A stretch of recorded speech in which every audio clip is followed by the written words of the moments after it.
I'm so excited to share this episode with you. I learned so much from Sonia Lloyd, who is the founder of Rasasara Skin Food, which is a skincare company that has been around for 20 years. She's based in Australia. It was really her own journey with extremely sensitive skin that got her interested in compounding skincare products. And she follows an Ayurvedic model. So her line of products is sort of for vata skin, pitta skin, kapha skin. So that's what we're talking about today. And it's a really deep dive. And Sonia's experience working with people as a skincare consultant, as well as making the products, makes this a really special conversation because she's sharing what she sees in people's skin and how it's related to our diet, how it's related to our lifestyle, and also how the qualities of vata, pitta, and kapha in your body are showing up in your skin. So we talk about how to recognize what's going on in your skin and what to do about it. One of the things I'm taking home from this episode is the hot compress, and I hope you do too. Don't go anywhere because you don't want to miss this epic skincare conversation with Sonia Lloyd of Rasasara Skin Food in Australia. Welcome to Everyday Ayurveda with Kate, a podcast that translates ancient wisdom for modern lives. I'm your host, Kate O'Donnell. I've been living and teaching Ayurveda, India's traditional medicine, for over 25 years, and I've authored 4 best-selling books on bringing Ayurveda practices into our lives. If you're tired of battling digestive issues, hormonal imbalances, menopause symptoms, or are seeking a deeper spiritual connection and purpose, you're in the right place. This podcast is for you, offering practical, accessible advice to help you heal through diet, optimize your daily routines, and enhance your overall well-being. Follow this space for insights on a diet that heals, strategies for better digestion, sleep, hormone health, and direction for finding a deep sense of meaning and purpose. Join me, my pod people, for this empowering journey into self-care and self-discovery. Together, we'll explore how to bring balance and vitality into your everyday life. Let's do this. All right. Welcome, Sonia Lloyd, founder of Rasasara Skin Food. Thanks for being here today. Thanks, Kate. It's so wonderful to be here with you. Yeah, you were the first Ayurvedic skincare brand that I ever heard about, and love your shampoo. I love everything. Also love your shampoo. And you've been in this business for 20 years. Is that right? 21 now. Yeah. So I came in, I guess, to fill a void in the organic industry more at the time. I loved the Ayurvedic container, but the big issue for me with skincare was always the fact that there were so many fragrances. Yeah, so many fragrances. So I'd find these amazing Ayurvedic products at the Indian grocery store, and they'd always still like it to be amazing turmeric with gold, and, it just sounds so good, but there'd always be this fragrance. And I am super sensitive to fragrances. And the other void was that there was really nothing, apart from a brand that came from somewhere maybe in the region of it was like Bulgaria or somewhere, not close to Australia, edible skincare. There was no edible skincare. And that was the big breakthrough moment for me healing my skin, was when I read Pratima Rasher's book, Absolute Beauty, which stipulates that, well, she basically explains that Ayurveda stipulates that if you can't eat it, then you shouldn't put it on your skin. So it was really born out of that understanding, the lack of there being this availability, because I was actually a Whole Foods cook at the time. That was like my first big passion, was to heal people through food. And so it was a real choice point for me as to whether I would open like a whole food healing cafe. But I'd been a chef in the past, and I knew the time commitment in that. And I knew I wouldn't see my family very often if I did. And I also had this aspect, this part of me, probably a pitta part of me, that really wanted to bring, a product to the market and sort of actually be able to earn a living while I was asleep, potentially. Yes. Resting, there's always that dream. That's not actually the reality of having a small But yeah, I loved the whole packaging concept and the marketing concept as well. That was really important to me. I'm a really visual person as well. So eventually, Rasasara was birthed with this intention to bring minimal packaging in a big way as well, and products that were stored in glass so they weren't contaminated either, and that they were just as minimal ingredient structure and that they were obviously edible. So I guess that's where you would see the very sattvic, like Ayurveda would talk about this, the very sattvic component of the product, of wanting it to just really resonate incredibly, just a really harmonious, peaceful element into the home. And back then, skincare products didn't look like that, you know. They were not really very attractive, really. Like Aesop had not really taken over the market in the way that it has. I don't know if you're familiar with the brand Aesop, but they changed the face of packaging. They made skincare look really, really beautiful, and they made people realize that it could be a feature in your home or your bathroom. And so that was also another really big component to me. And it took us a few goes. I think when we really grabbed people's attention was probably more around about 2016, because that's when we got our latest branding as well.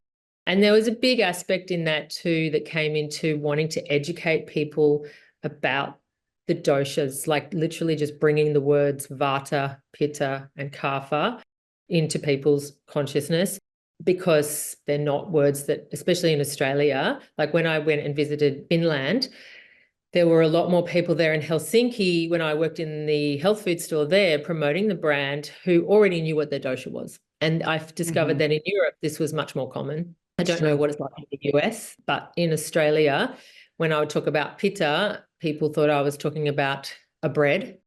Yes. And if I said I had an Ayurvedic skincare business, they thought that I was talking about Aveda. Yes. So there's always been, so when I began, there was Aveda and there was Jalique, and they were the two most natural brands at the time that I could cite. And now here we are 21 years later, and it's a very different landscape. There are skincare brands everywhere. So it's really competitive now. Really glad I started back then.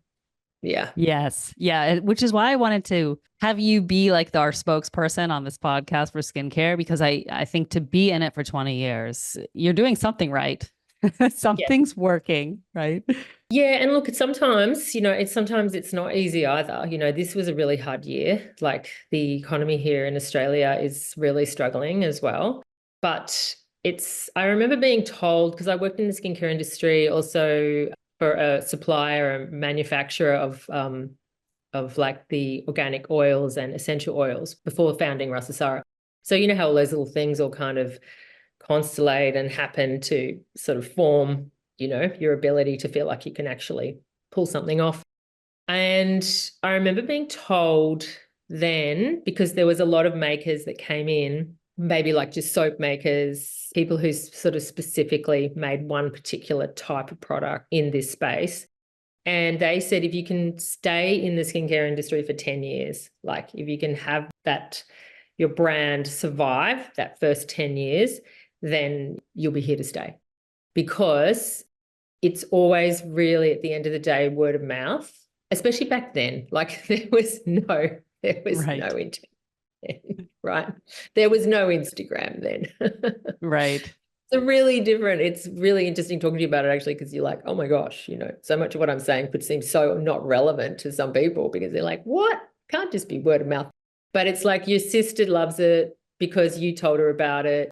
Your mum uses it because you said, Mum, use this, because that's what we do. Or your mum makes you use it, which is really common as well, obviously, and your friend. So it's that thing where people notice, oh, your skin's just changed so much. It looks so much better now. What have you been doing? Right. Yeah. So that's sort of, I really believe with skincare, how you actually can get some staying power. Obviously, it has to be a good product. It has to work. Yeah, it has to work, And also, but aside from that, it has to look good. So I did have that stumbling block at first. It didn't look how I wanted it to look. That took a lot of work, working with, like a graphic someone who had those graphic skills that actually really could get my vision. And then like people are very, very visual. So I've discovered that it really didn't matter how good it was, how good the ethos was. If it didn't look good, it was a harder sell. It just was a harder sell. Yeah, that's been a aspect of my books as well. Sort of working with the right designer, photographer, and getting Yes. like could see in my head how I wanted the books to look and that we didn't have that yet, So I understand what you're saying Yeah, when you about the know skincare. exactly. Yeah, yeah, because you do Yeah, have it inside your head, and it's like, how do you communicate that? And I was just really lucky that I got to work with someone for a whole year because she was working in my business and she had an amazing design aesthetic. And so over time, we could actually refine and create it. And because people do often say to me, it's the branding's just so good, the packaging's just so good, And it's really important, I think, for anyone who's wanting to, create a product and create a brand, just to know that that takes time. Just takes a lot of time, I believe, anyway. That's my experience. yeah. So it looks like you have kind of a range in three categories of your Mhm. products are. I don't know if you would describe them as like a system, but it's sort of like it seems like there's a group of products for different skin type according to the constitution of the person or the constitution of the skin. I did notice that you have a quiz on your website just for folks who are listening if they wanted to. You have a skincare quiz there, right? So you're trying to help Mhm. people understand sort of what the qualities of their skin are, and then your products are going to work differently with Mhm. different types of skin. Can you break that down for us, like how you sort of designed that? Yeah, well, I basically designed it off the Ayurvedic understanding of the doshas, and then looking into the Ayurveda basically breaks the doshas down into really qualities. So when we're looking at the qualities of skin, they're what are speaking to us and helping us understand what would be the best products or the best ingredients to put onto the skin. So it's really like what qualities in your skin benefit from the most. Yeah. So, but then, I don't want to make it too complicated for people. So when you look at our packaging, when it says vata, and then it will say like dry or mature skin. Right, dry, And then mature. pitta is like a sensitive or combination skin. And then a kapha type is a slightly like they've got like a normal to more oily skin. So the kapha type skin is the one that kind of trips people up the most because people have this aversion to the word oily. Yes. So in many ways, it's like no one really wants to be kapha, which is quite fascinating because kapha skin is actually really, really beautiful. Right. It's like a hallmark of beauty, that type of Right? skin. Yeah. Yeah. Like kapha skin's actually kind of the skin, like it's the baby skin. It's Yeah. like balanced baby skin, before they got the rash. Yeah. So when you're coming into the different skin types, if we come back to vata again and to like having how do you know which one you are? That's the hardest one, right? So that's why we put the quiz there. And I've also got an option now where you can upload a photo. Oh, So nice. yeah, because it is tricky because the issue is no one is just one. And Right. we're working with, but your imbalance could be just one, but often it is not just one. So, and then, I'm trying to keep it simple still though, because in store, I'm not there and I don't want to scare people away. And the reality is, these products, the ingredients of them, the quality of them, you'll get a good result from them, even if you use the wrong one. Like, let's face it, because they're so much better for your skin than just like the generic skincare that's out there. The point is that if you get it right, you'll get a much faster, better, like you'll get a much faster result. That's the bottom line. So it is worthwhile actually nailing down which skin type you have and which imbalance you have.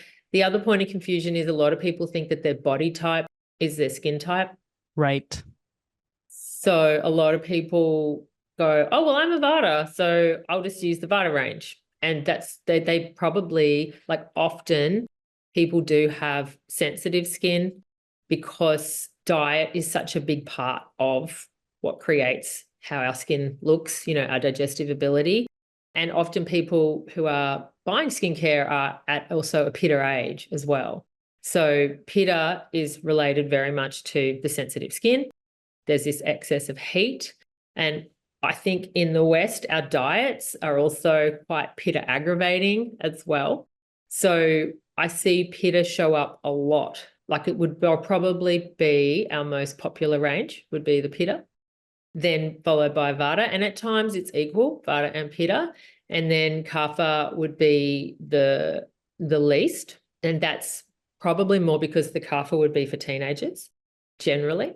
And if teenagers used it, it would just be, if more teenagers are onto it. Unfortunately, we just don't have the marketing capability of like someone like Mecca who is marketing right at those teenagers.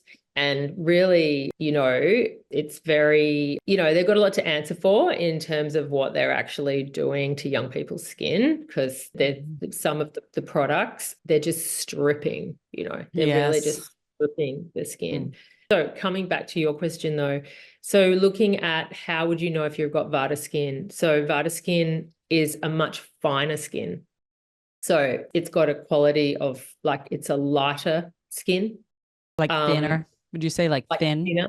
So you would say like the skin dermis is thinner. Yep. It's more prone to fine lines.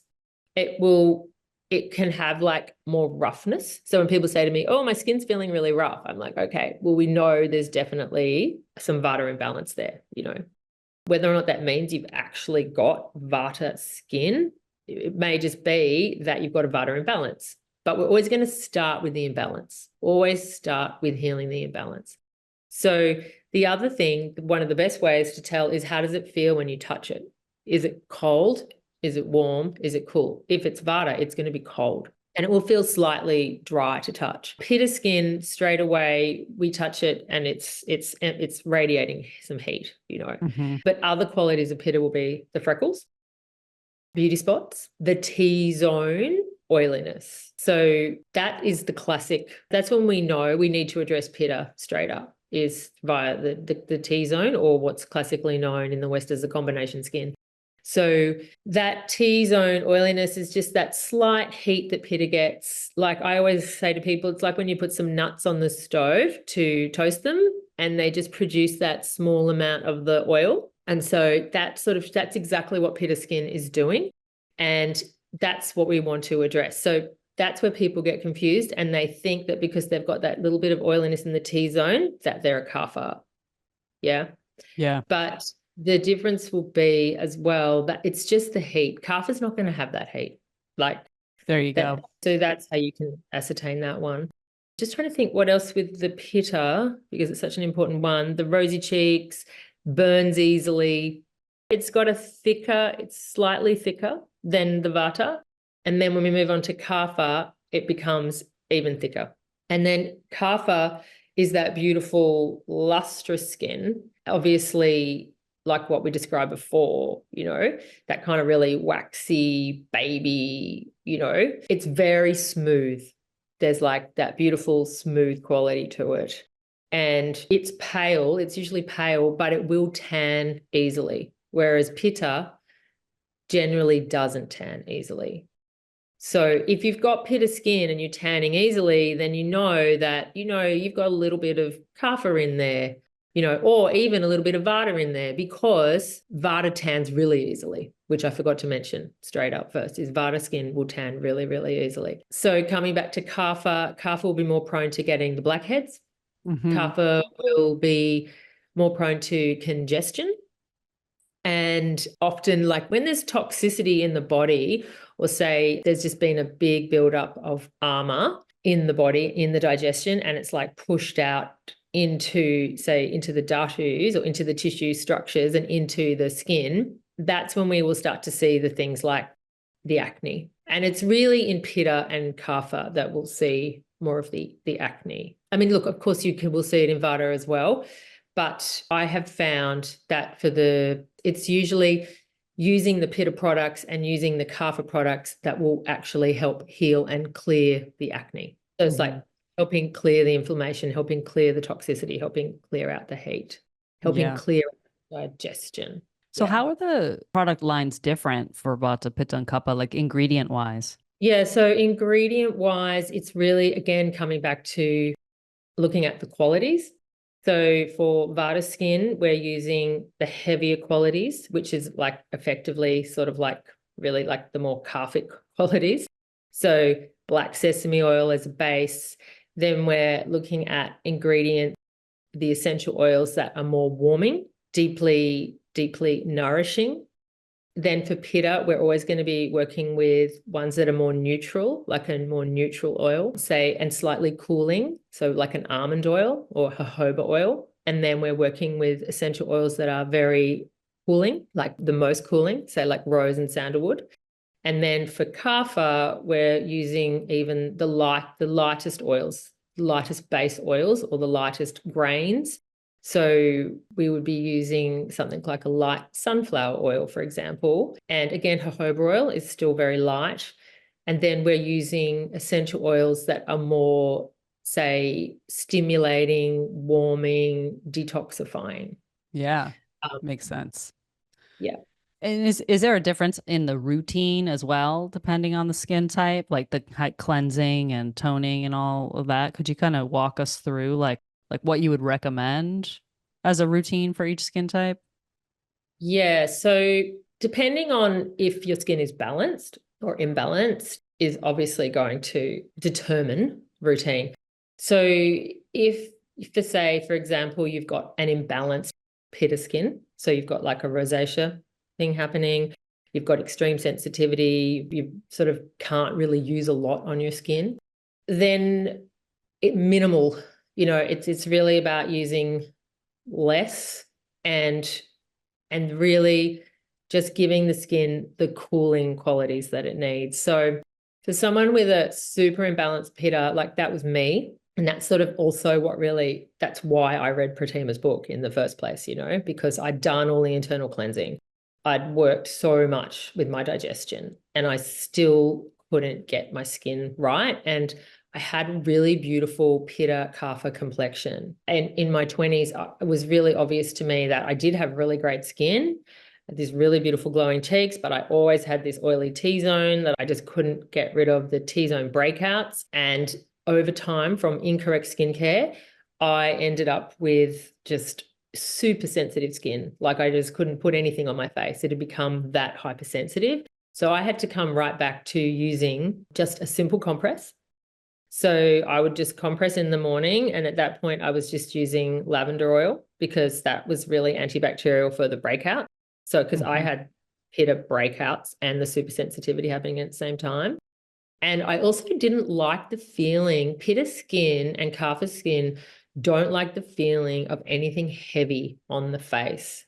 And so many women will talk about this, that they want to moisturize their skin, but they can't because if they put the moisturizer on and it just feels too heavy. And if you have got, if there is toxicity, if armor has built up and you've got these breakouts, the last thing you want to feel is like there's something on your face, sort of like trapping it in as well. Yes. Yeah.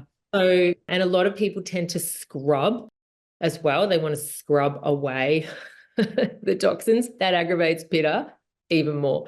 So you start with a compress and it's just warm water. For pitta, it's not hot, it's just warm. And then you move that into the face, like just press that face washer into the face and you're just helping deliver the essential oils as well. Just getting that gentle antibacterial action happening. You're not stripping the skin. It's already stripped. It's already been stripped by all the wrong skincare that you've been using. And then you mist the face with like a really beautiful floral water. In the case of pitta, it would be rose. And we have a rose and jasmine mist. So that's our pitta mist because jasmine's also especially cooling. And then you take your like an oil, which is designed for your pitta skin, and then you mix that with some more mist. And then you mix them together in the palm of your hand and then just gently compress that into the face. The big thing with pitta is no friction. So, like no because rubbing. you're just going to create more fire. And I've seen it directly working with friends who've had a pitta imbalance. And I remember being at the swimming pool and we were doing our routine after we got out of the water. And I watched my friend, who's like super vata pitta, and always had like these sort of red rashes on her face and a lot of dryness. And she just ferociously rubbed the oil into her face. And I was like, oh my God, now I know. Now I know why it's not going, because, it's like you're just creating this, you're just creating more inflammation just by how ferociously. And she's not alone. A lot of women do it because we've just been trained to just go real fast. Yeah. And big part of our routine is really, it's definitely about slowing down. Like, especially for vata and pitta, like kapha doesn't really need to slow down. They'll be okay. But pitta, absolutely. Just gently, go soothing, go calming. It's really about that. It's really about coming back. And the big thing with pitta is going to be trial and error and observation and like what works for you. And I'm a big proponent of that because that's how I healed my skin. It really was. I really can't stress enough how people need to use their intuition more when it comes to healing their gut, when it comes to healing their skin. Yeah. So for pitta that is imbalanced, just use minimal ingredient and just go gently. Right. And if you're so imbalanced that even the idea of putting like almond oil with rose and sandalwood oil sounds like too much, because for some pitta people, it is like that's how extremely sensitive, hypersensitive they've become. Ayurveda recommends pouring cream. So just literally dairy cream. And it is because, again, it just comes back to it's cooling, it's soothing, it's cold. It's like it just, and it will still give the skin, like you can cleanse the skin with it, like instead of like an oil cleanse. And it will just leave this really nice, like light coating, like a protective barrier. Because that's what pitta skin, when it's super imbalanced, often has lost, is just that really nice protective barrier. And that's what you need to get back so that the skin can start rebuilding and re-strengthening. Then you can move on to trying more ingredients for yourself. But balanced pitta skin, you can use our pitta cleansing bar. You can just do a lathering, foaming cleansing bar. We have one of those. Just use it in the shower. And then again, just come back to misting. Always do the mist first. Apply your face oil and mist, mix together to damp skin. Like that's really the hallmark. That's what I found life-changing about using Ayurvedic skincare. It was, for me, I just couldn't get my skin balanced until we took out that emulsifying ingredient, because my skin did not want that emulsifying ingredient. And if anyone doesn't know what I mean by that, it's just what is holding the moisturizer together. So, right. So it doesn't separate out. Yeah. Yeah. So that emulsifying ingredient is not for your skin. Like your skin doesn't need that particular ingredient. And it could even be a natural emulsifier, but your skin doesn't actually need it. It's only for the moisturizer. And if you're vata, you're not going to be too phased by that. It doesn't really bother you that much. Kapha skin, balanced, it's not really going to bother that much. But if you've got a kapha skin type that's congested, you don't need that emulsifier either. So if everything that's going into your skin is being used by the body to build new tissue structure, I'm just all for optimizing that process. Like, why make the body have to work harder to remove toxins and what it doesn't actually need when it could be building, really beautiful new tissue, and, which will only result in you having healthier skin. And that is a big sort of, I think when you get your head around that and how that impacts the aging process, which everybody is quite obsessed with in our culture, if you are only putting onto your skin what you can eat and you are putting into your body what, doesn't actually have toxins and it's easily digestible and your digestive system is functioning well, you will reduce, what we see or what we call aging quite dramatically and significantly, because your body can just be building new tissue and not just going, oh my God, I've got to get rid of all of these toxins. It's working really hard to get rid of what we're spraying on ourselves that's, not natural, synthetic fragrance in washing powder. Like it's, I don't think I need to go into that more here. I think we're kind of across it. Yeah. But I think you get the gist that for some reason, skincare was just this sort of it's sort of like this last, I don't know what you'd call it. Like, it's just the place where everyone thinks that the skin is like a dumping ground for like just sort of all these waste. Like, I mean, I know that the actual chemical industry actually uses the skincare industry, like the mainstream skincare industry, as a dumping ground for like leftover byproducts from manufacturing, and then they're just literally being dumped into us. Wow. So yeah, I'm seeing why you called it Skin Food, your company. Yes. Makes sense, right? Because you talk about the body building tissue with these good ingredients. So the skin is actually building itself, right? And you're giving it food to do that. And you're not making it work against any chemicals. Correct. That makes sense. Yeah, it's like an environment on the skin. Yeah, people are talking about it a lot now, that the skin has its own microbiome, So it's really is now, like, there's definitely, the consciousness is rising, but it is still concerning when you go to the supermarket and you see the availability of like really, really harmful, toxic ingredients in skincare, and even just the packaging in and of itself. Yes. I'd love to see a truly natural brand marketed to kids, because that's a crime. Going to address, like, I've just realized that I need to embrace TikTok. And like that.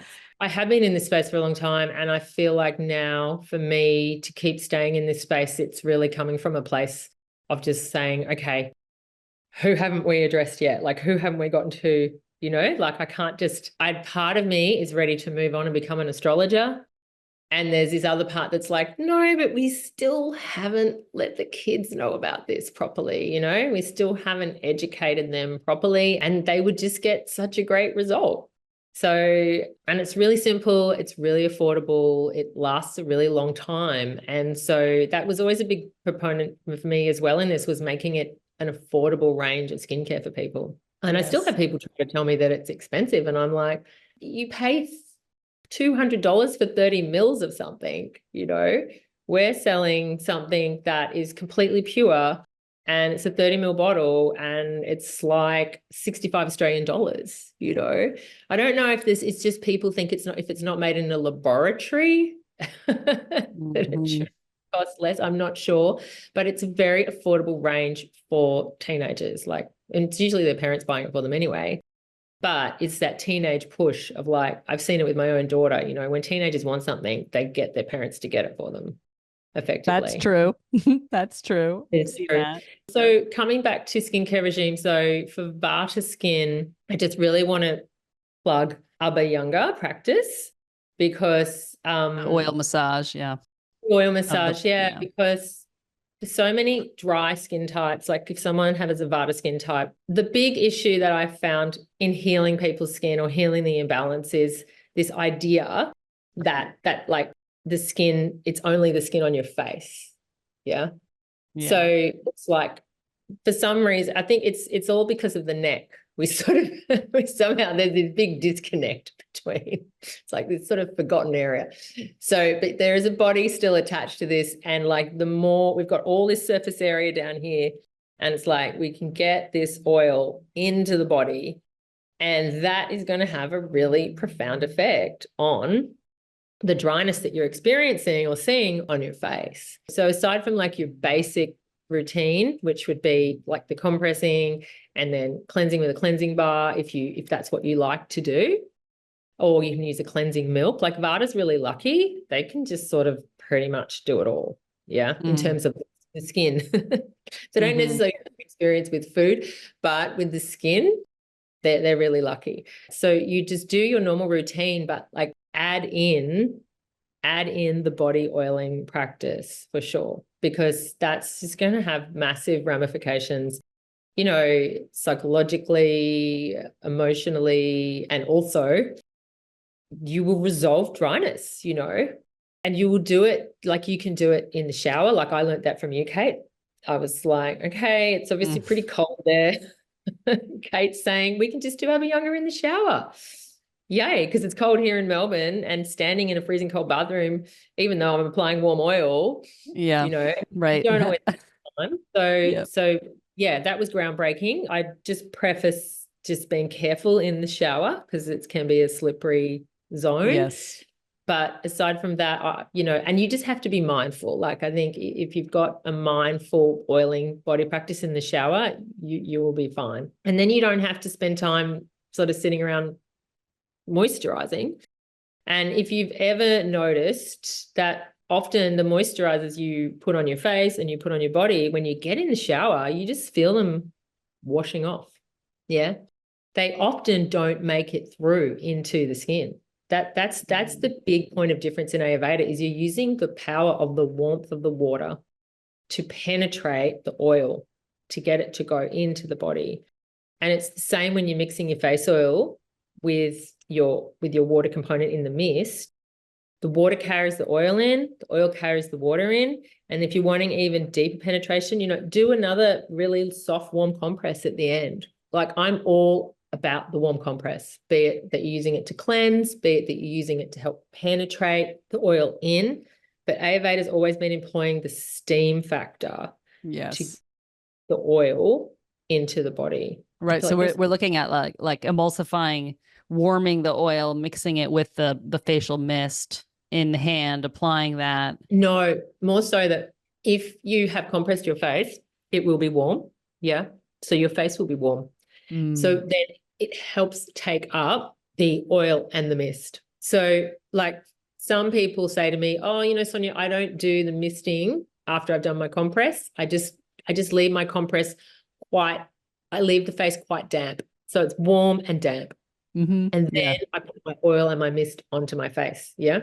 But not everybody is across the compress. Not everybody sort of straight away really gets that. So that's why we do that traditional, like, you know, mist like a toner and then mix your oil and your mist together. But the people that have been doing this for a while and they've really worked out that compressing is sort of like a, you know, it's an essential really. I think for really good skin, that warm compress, it's like when you go to get a beauty, it's not coming into my head, a facial. Or like a facial, yes. That's the best part is, you know, they get those big warm towels. And it's like, that's what we all pay all that money for, I think, personally. Yeah. Yes. So if you're doing a compress at home, how long would you recommend people keep the towel on? Really, it's sort of, I just do it repetitively. So I might do it 3 or 4 times. Just kind of pat it around the face. Okay, got it. So you're not necessarily like lying down with the towel. Oh, no. Okay. I need to make this clear, don't I? Yes. So you're standing with your face then. Ideally, people you're lying want to down, do it. I want to do it because it sounds like this is like a key. Yeah. Ideally, you're lying down, but no, you're not. You are over your basin and you've got a warm bowl of, you know, basin of water. Or if you're vata and kapha, you can afford to go quite hot and steamy. Yeah. And if you just go too hot and steamy for pitta, you will aggravate it. So that's why it's just warm for pitta. And then you just put your face cloth in, fresh, clean face cloth, and submerge it and then wring it out really well. And then you apply that to the face and really press in through the pressure point of your face, especially if you get sinus, which so many people do. And it's like a compression massage with the cloth. And then keep that really warm and then just do the next one and probably do it 3 times. Yep. And then on your last one, you can also make it that you don't get as much water out. So keep your skin a bit damp and then apply your oil and your mist combo together. I had this really beautiful client, an elderly lady who said that she would only use our Vata face oil. And that was the only product she ever bought from us. And she couldn't use the internet. And she would just always call me up every year and just order that 1 bottle of Vata face oil. And I would talk to her about the mist and she'd be like, no, Sonia, I don't need that. She said, I just I just have my warm compress. I keep my face damp. And then I just get your oil, and she might have mixed it with like a little bit of water, but she didn't even really want to do that. I think you should, personally. I still think you should mix your oil with a water component. Could be aloe vera, but it does need to be a water component just to make your moisturizer. And she said that people always complimented her on her skin. So that was her, and she actually passed away recently, and she passed this practice on to her sister. And now her sister calls me. Yeah, it's really, really lovely. But then her sister affirmed to me that even as like before she was passing in the hospital, what she wanted was a warm facial compress. Oh, She wanted really hot water. But it is a game changer. Like when you go to the basin and you do that practice, if you're really tired, it'll wake you up. If you're too stimulated, it'll calm you down. Like it's a really powerful practice. Yeah. Okay. That's a take home for sure. All right. Lastly, our kapha type skin. What's the recommendation there? How would they? Yeah. So for kapha, if it's balanced kapha, you don't really hear from them. Right. That makes sense. You don't hear a lot from balanced kapha people because their skin's just not dry. It's not producing too much oil. It's not inflamed. Right. I always used to say kapha would be our slowest selling line because kapha people can also be typically like a kapha type can be the slowest to sort of make the change as well. But it's also just because they just have naturally balanced, great skin and they don't really have to do a lot to it. They're usually the person that always says, I just use this cream that my mum used and then her mum used that, so you just don't hear it from them.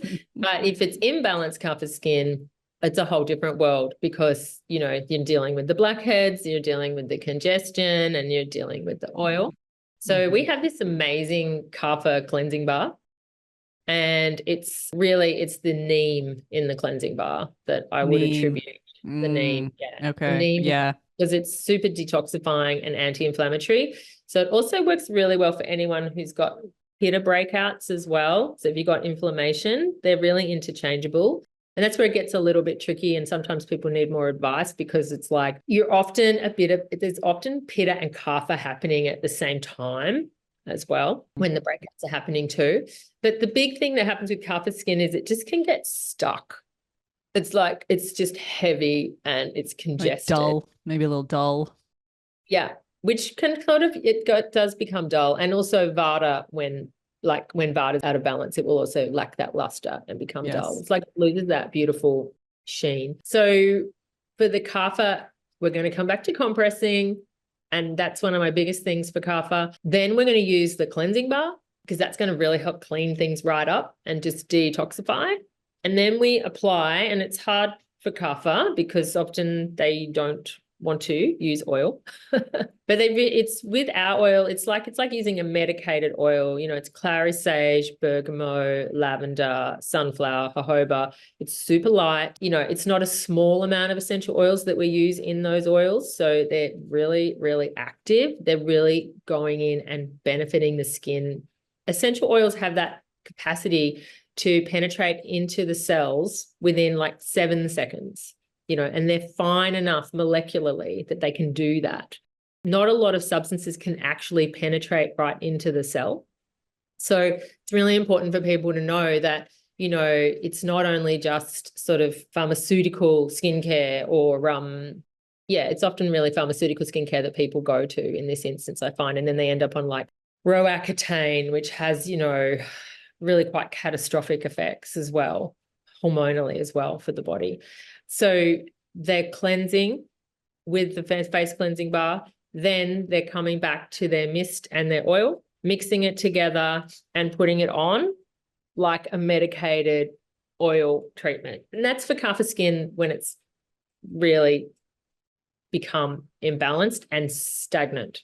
Balanced kapha skin, as I said, just really you could just compress it gently, get up and go with your face cleansing bar and just pop your mist and oil on. It's like they don't, and it's only a few drops of oil, like 2 or 3 drops of oil, It doesn't need a lot of oil. If the calf is feeling stagnant or stuck and finding it even hard to sort of actually embrace a skincare regime, because sometimes that can happen as well for kapha people, a really vigorous massage, like you're doing like a vigorous body scrub just to get the lymphatics and just shake and enliven the energy up around you. I really think though, once they smell, like the smell of the face oils, like they have an impact of actually stimulating and uplifting the consciousness, that will sort of draw them into wanting to actually use the product. And I'm sort of prefacing this because often the kapha people are the young teenage people who can be really hard to, like your teenage son, who you can see now has these massive breakouts, but he just really can't be bothered dealing with it, So, but I do know the kapha bar is a winner for teenage boys. Like I've been told by all of my friends. And then that is like the inroad for the kapha types. Yeah. It's like get them using the neem. Teenage types. Because where it gets tricky is then looking at your age, climate, lifestyle. Right. So that's where things can start to have this sort of crossover. Because people will be like, when I'm 50 and I think I'm still really oily, So then it can become a little bit more confusing as well. Because generally as you're getting older, the vata is increasing and you really are showing more signs of dryness. But you're like, oh, I'm oily and I've got wrinkles. Yeah, right. What am right. I? Yeah, right. And then you have to look at sort of food. Is it food related? Does it have to do with sunscreen or outdoor time? Yeah. Lifestyle. Right. So it's Yes. always over time, it's going to be lifestyle, isn't it? Yeah. Like what is the climate you're living in? What is your daily routine looking like? And like you said, sunscreen. Yeah. Sunscreen is a bit of a culprit as well. Yeah, for sure. Coffee, like black coffee on an empty stomach. Just really want to do a shout out to everybody who's suffering from any kind of pitta inflammation or redness around their eyes that sort of become like a psoriasis or dermatitis, eczema. The amount of people that I've spoken to directly in skin consults that when I look into their routine and their dietary routine, they are having a black coffee first thing. Yeah. And it's just like, it's too heating. It's dry. It's dry and heating. And I don't take it away from them. I just say, let's have it later. And maybe let's put some milk with it. Yeah, temperate. I'm not a believer of taking things away per se. I think it's better for people to come to that themselves. But yeah, it's such a culprit. Black coffee on an empty stomach just gets that pitta fire. It gets the vata and the pitta. Yeah, that's a great insider tip, Sonia, because I think a lot of people do that and you wouldn't necessarily connect that to that rash around your eyes, No. So thank you for that. It's like this extra liver heat and then really aggravating the stomach. And, it's literally like the condition of the digestive tract is very much visible on the surface of the skin. Like effectively, that's when we're dealing with the things like the eczema and the psoriasis. I think that's when we really want to be looking into the diet at the same time, for sure. For sure. Absolutely. Yep. This is so informative. I love this so much. And I'm dying to get off the computer and go do a hot compress. But before we let you go, do you mind if I ask you 3 rapid fire questions? Yep. I've go been for it. Doing this with guests. So first one is, what is the first thing you do when you get up in the morning? I'm really vata, so it changes a lot. That makes sense. At the moment, the first thing I'm doing. So is this like when I'm awake or actually out of the bed? I mean, either. I guess whatever you think of as the first thing. Yeah. So I've started upon waking, actually just taking the time to just to really become really present and conscious and actually just really center into my intention for the day, like just energetically.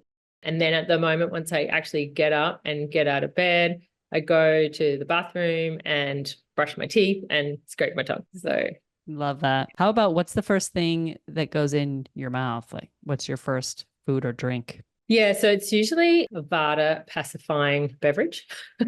So it's warm. It's like a warm ginger tea that has like a little bit of lemon and some like a little bit of turmeric. And then I let it as it's seeping to let the ginger and the turmeric sort of infuse into it. It cools down a bit and then I add some honey. Yep. I also wanted to preface lemon juice as well quickly. Yeah. I forgot to mention a lot of people have really embraced just having a lot of lemon juice in their water first thing. And that also aggravates pitta like crazy. I've seen women with like big pitta rashes. And when I actually investigate, they followed the naturopath's advice, but they started using half a lemon rather than just like a little bit of lemon, because that sour taste really aggravates pitta for people. So that's a gold tip, that one, in terms of rash. Yeah. Do you see the same with the apple cider vinegar? Yep. Same thing. Yeah. Yeah. Just that sour sharpness that just ends up you excessively used. Yes. Yeah. Not like lemon is bad, right? But first thing in the Lemon's not morning, a bad. bunch of It's it. Like I use it. It's just really a little squeeze, like just a few drops. Right. Right. Oh, another awesome tip. Thank you. What's your kind of non-negotiable wind down at the end of the day? Non-negotiable wind down. Again, it changes. I'm the same at way. the moment, by end of day, again, I'm like, which end? Just before bed? Yeah. Thinking just before bed. It would definitely be reading. Yeah. Definitely is reading. Just a page. As long as I've just got like a page of a book. The other wind down that I've started doing, which is more at the end of the workday, is walking my dog. That's like my favorite. Yeah. That's sort of become the thing, going to the dog park and just hanging there in nature, watching the dogs play. It's become a really, really big wind down for me. Yeah. And pre-bed, it would be the compress. Of course. It's absolutely the compress. And then, in bed, it would be just reading. Even if I'm just so tired, I just still want to read one page of a book that I'm really interested in, So Great. Yeah. Great. Well, I learned so much today from you and your years of experience, Sonia. Thanks so much for being here and sharing with us. Thanks so much, Kate. I feel incredibly honored that you invited me onto the podcast. And because I was also a whole food cook for so long myself, I just have felt this amazing resonance with you over the years. And like I said before, the Vata body oil massage in the shower has been a big game changer for me and also a lot of our clients as well. So thank you so much.